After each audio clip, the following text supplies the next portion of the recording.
ಕೆರೆಯಲ್ಲಿ ಮೀನು ಹಿಡಿಯುವ ವೇಳೆ ಬಾಯಲ್ಲಿ ಕಚ್ಚಿ ಹಿಡಿದಿದ್ದ ಜೀವಂತ ಮೀನು ಸೀದಾ ಗಂಟಲೊಳಗೆ ಸಿಲುಕಿದ ಪರಿಣಾಮ ಯುವಕನೊಬ್ಬ ಸಾವನ್ನಪ್ಪಿದ ಘಟನೆ ತಮಿಳುನಾಡಿನ ಚೆಂಗಲ್ಪಟ್ಟು ಜಿಲ್ಲೆಯಲ್ಲಿ ನಡೆದಿದೆ.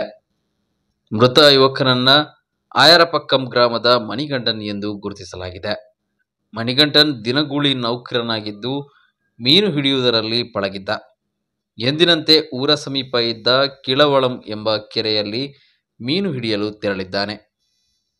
ಈ ವೇಳೆ ಒಂದು ಮೀನನ್ನ ಕೈಯಲ್ಲಿ ಹಿಡಿದು ಮಣಿಗಂಟನ್ ಇನ್ನೊಂದು ಮೀನು ಹಿಡಿಯುವ ಸಲುವಾಗಿ ಹಿಡಿದ ಮೀನನ್ನ ಬಾಯಲ್ಲಿ ಕಚ್ಚಿಕೊಂಡಿದ್ದಾನೆ. ಬಳಿಕ ಕೆರೆಯಲ್ಲಿದ್ದ ಮತ್ತೊಂದು ಮೀನು ಹಿಡಿಯಲು ಹೋಗಿದ್ದಾನೆ. ಈ ವೇಳೆ ಬಾಯಲ್ಲಿ ಕಚ್ಚಿದ್ದ ಮೀನು ಸೀದಾ ಮಣಿಗಂಟನ್ ಅವರ ಬಾಯಿ ಒಳಗೆ ನುಗ್ಗಿದೆ. ಮೀನು ಸೀದಾ ಹೋಗಿ ಶ್ವಾಸನಾಳದಲ್ಲಿ ಸಿಲುಕಿಕೊಂಡಿದೆ. ಈ ವೇಳೆ ಮಣಿಗಂಟನ್ಗೆ ಉಸಿರಾಡಲು ತೊಂದರೆಯಾಗಿದ್ದು ಮೀನನ್ನ ತೆಗೆಯಲು ಯತ್ನಿಸಿದ್ದಾನೆ. ಆದರೆ ಮೀನು ಮಾತ್ರ ಹೊರಗೆ ಬರಲಿಲ್ಲ.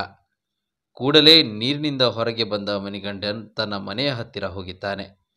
ಮನೆ ಸಮೀಪಿಸುತ್ತಿದ್ದಂತೆ ಕುಸಿದು ಬಿದ್ದಿದ್ದಾನೆ ಎನ್ನಲಾಗಿದೆ. ಕೂಡಲೇ ಸ್ಥಳೀಯರು ಆತನನ್ನು ಸ್ಥಳೀಯ ಆಸ್ಪತ್ರೆಗೆ ಕರೆದೊಯ್ದಿದ್ದಾರೆ. ಆದರೆ ಅಷ್ಟರಲ್ಲೇ ಆತ ಸಾವನ್ನಪ್ಪಿದ್ದ ಎಂದು ವೈದ್ಯರು ತಿಳಿಸಿದ್ದಾರೆ.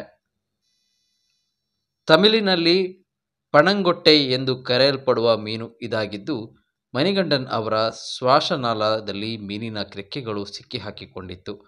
ಆದ್ದರಿಂದ ಎಷ್ಟೇ ಪ್ರಯತ್ನ ಪಟ್ಟರೂ ಮೀನನ್ನು ತೆಗೆಯಲು ಆಗಲಿಲ್ಲ ಎಂದು ಹೇಳಲಾಗಿದೆ. ಮೀನು ಹಿಡಿಯುವುದರಲ್ಲಿ ಪರಿಣತಿ ಹೊಂದಿದ್ದ ಮಣಿಗಂಟನ್ ಮೀನು ಹಿಡಿಯಲು ತನ್ನ ಸ್ನೇಹಿತರೊಂದಿಗೆ ಯಾವಾಗಲೂ ಹೋಗುತ್ತಿದ್ದ ಎಂದು ಸ್ಥಳೀಯರು ತಿಳಿಸಿದ್ದಾರೆ.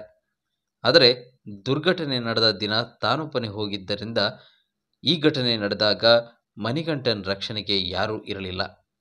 ಜೀವಂತ ಮೀನನ್ನ ಬಾಯಲ್ಲಿ ಇಟ್ಟುಕೊಂಡು ಸರ್ಕಸ್ ಮಾಡಲು ಹೋಗಿ ಯುವಕ ಜೀವವನ್ನೇ ಕಳೆದುಕೊಂಡಿದ್ದಾನೆ.